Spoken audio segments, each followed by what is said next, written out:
You've heard the term recce rifle thrown around a lot, and it's kind of a trendy topic, and you've seen LPVOs and magnifiers on guns all over this industry in various forms of content, and you've even seen that in our own content. So that brings up the question, when we're looking at optics for rifles, specifically our AR-15s or AKs or variants like that, or even guns like my 4570 lever gun, the question's gonna come up, should you pick out a red dot? Should you run a magnifier, or should you run an LPVO? And I'll also briefly touch on iron sights. I wasn't really planning on doing that in this video, but I will cover that a little bit too.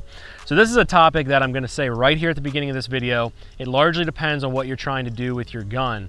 So as you're watching through this video, don't take what I'm saying as gospel. Understand that I have built these rifles for a specific purpose, each one of them. And that may not align with what you're trying to do or what your objectives are. So again, not gospel. Don't get mad at me if you don't like what I say. But at the same time, hopefully this information that I provide gives you some thought points and some things to consider.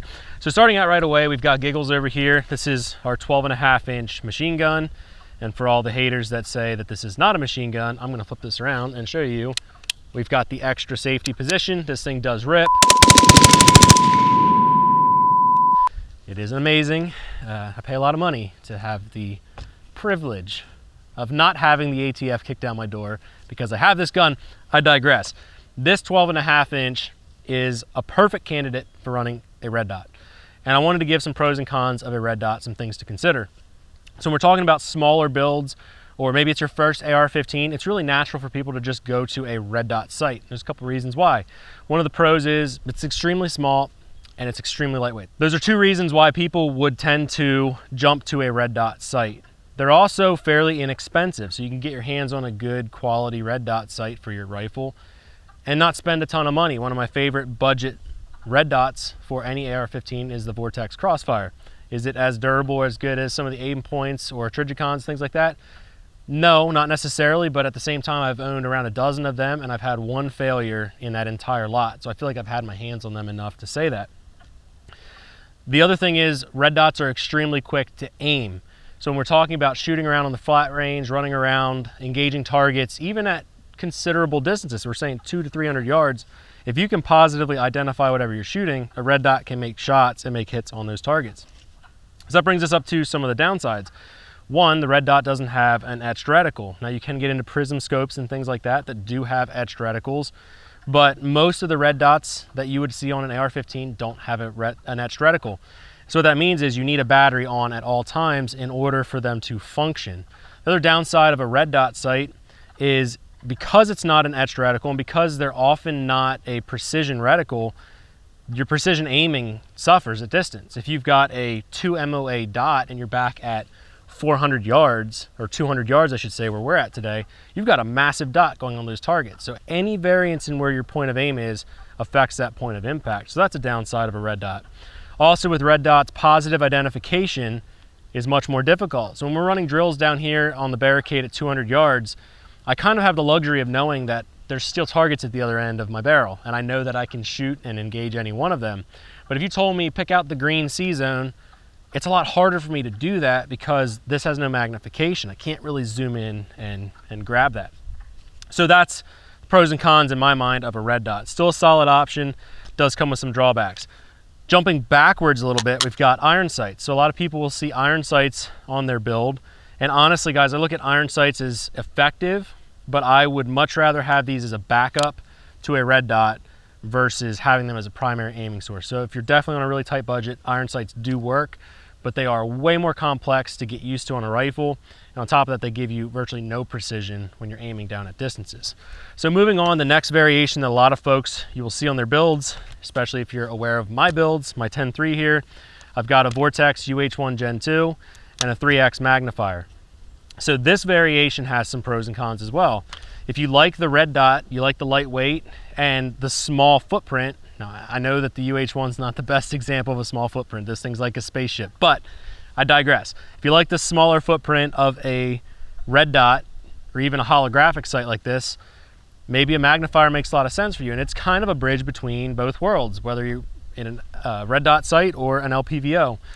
There are some downsides to having a magnifier. One, you've got added bulk and another thing to go on your rifle. So if you notice on Giggles, I've got all this space back here where I can mount a backup sight.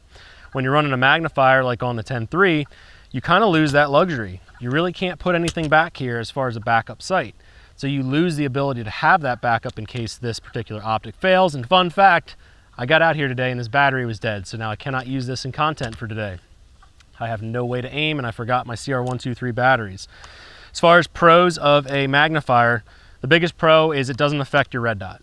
I can quite simply, if I can learn how to use this, I can throw it off of my gun, but in real talk, you can pop your magnifier off. You can set it off to the side. If you decide you want to use it, you can simply put it on. You're good to go. Taking it off again without throwing it. Super simple to do. So if you like the ability to have magnification, you want to be able to remove it at any given point, having a magnifier might make a lot of sense. A couple of the downsides that I will say about a magnifier are the fact that they're a fixed power, fixed magnification. So what that means is you can't zoom in or zoom out. And I'm not aware of any that are on the market that you can zoom in or out. There could be some, I just might not be aware of them. But this is the Vortex 3X magnifier. The downside of 3X is when you're shooting at 200 or 300 yards, your PID is better than just a red dot, but it's not great. It's still only 3X. Another example is Vortex has their 6X magnifier. So it's obviously quite a bit beefier than the 3X. And this one is a little bit better at the eye relief, but one of the biggest downsides that I've always seen with magnifiers is the fact that their eye relief tends to suck. And I'll just hold this up and give you an example. So when I'm aiming through the red dot on my 45-70, this is my normal position. When I flip that magnifier, I have to pull my head to here. So like you notice that difference of like natural aiming with the 45-70 and choking in really tight to try to get that sight picture properly. Same thing happens over here with the 10-3. Now this one's not as drastic because it's an AR-15. I've got my stock in, but my regular position here with the red dot, I have to go to there to be able to see the 3X magnification. So when we're working on barricades, working around structures and things like that, shooting with a magnifier does have some drawbacks and it can be a lot slower. The other downside is if you put a magnifier behind just a regular red dot, you don't have any precision. You've actually increased your magnification, and the benefit of that is better positive identification, but you don't have any better precision out of that particular red dot. The one exception might be something like the Primary Arms SLX. This has an etched reticle, so I can use this without the battery on, and it'll still work. And because it's an etched reticle, it's not fuzzy. If you have an astigmatism, it doesn't matter. You can still see fairly well with this, and I'm not going to call this a precision reticle, but it's a little bit better than a red dot. So for people that are looking for better positive identification, but don't necessarily need the precision of an actual rifle scope, I would say that going into a magnifier might make some sense. The other thing that I will throw at you, it's kind of a con for the magnifier, is now you have another component that you're purchasing, and you ultimately end up with about the same weight as an LPVO. And you have two different items on your gun. Now, you can switch this back and forth between other guns, which is a pro of the magnifier. So really it just depends what rifles you have, what purposes you're trying to do, and whether or not you need better precision out of your optic. So then that brings us up to the LPVO. And over here I've got the new Vortex Strike Eagle 1-8.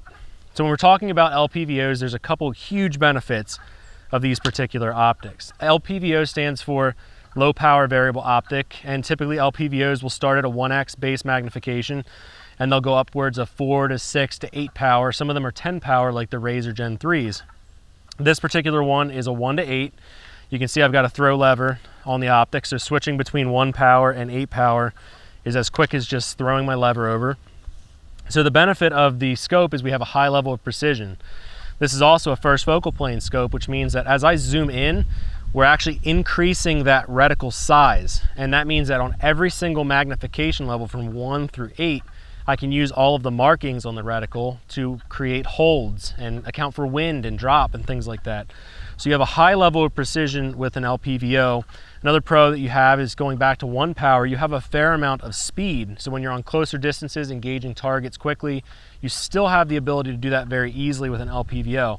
It's not as fast as a red dot, it's not as good as a red dot when we're talking closer distances. So if you're room clearing and that's all you're ever doing is close quarter stuff, having a scope may not make a lot of sense for you. I'm typically out predator hunting or out deer hunting, things like that. So having the ability to put things down at 200, 300, 400 yards, that's where a scope comes into play. There's some obvious downsides to having a rifle scope. One, you've got a lot of weight. This is way heavier than having just a simple red dot. Now I would say that when you compare it to a magnifier and a red dot, you're in a comparable territory as far as weight. The other downside to the rifle scope is it takes up a lot of space. So you have less real estate on the gun to add other optics, other backup sights. So often when I'm running a scope like this, you'll see my guns will have an offset red dot, a 45-degree red dot off to the side over here. This particular one doesn't. I don't really feel the need for it, and I'm gonna put a laser up front as well. The other thing is cost. When we're looking at the cost of an LPVO, typically a really good LPVO is gonna run you more than getting a magnifier plus a red dot. Now it all depends on which magnifier, which red dot, and there's a lot of different variables for that. So I would say that if you're a woodsman, you're out hiking, hunting, shooting any fair distances regularly where you actually really need to identify what you're shooting really well, 100%, always know what you're hitting, the LPVO might make the most sense for you guys.